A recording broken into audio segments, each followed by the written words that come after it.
অফিসে 15 দিনে চাকরি করলে অনেক কথা শুনতে হয়।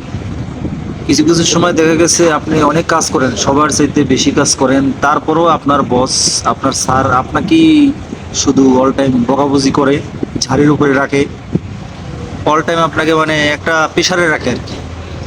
এটা কি বলবো আমি, এটা তো দেখা গেছে যে কাজ করে না। অনেক মানুষ আছে কাজ করে না, ঘুরে বেড়ায়, হ্যাঁ, সারাক্ষণ বসে বসে ফোন চালাইয়া সময় কাটায় দেয়। এই সমস্ত মানুষের কিন্তু আবার চাহিদা বেশি। তারা বসের সাথে একটু মিলমিশ দিয়ে থাকতে পারে, একটু চামচামি করতে পারে, তারা আবার খুব ভালো। আর যারা চামচামি পারে না, তার যারা শুধু ভূতের মতন খালি কাজই করে যায়, তারা শুধু কাজও করে আবার কথাও শুনি, কাজও করে কথাও শুনি, কি একটা অবাক বিষয় না? এরকম তো হওয়া উচিত ছিল না। যে কাজ করে তাকে তো একটু অন্য চোখে দেখা উচিত ছিল, আর যে কাজ করে না, যে ফাঁকিবাজি করে, তাকে অন্য চোখে দেখা উচিত ছিল না।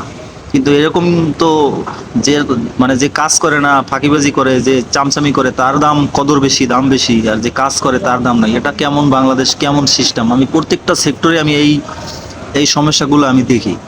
এটা আসলে একটা করুণ সমস্যা, এইটা দেখার মতন কেউ নেই। এটা হলো বড় সমস্যা বাংলাদেশের জন্য।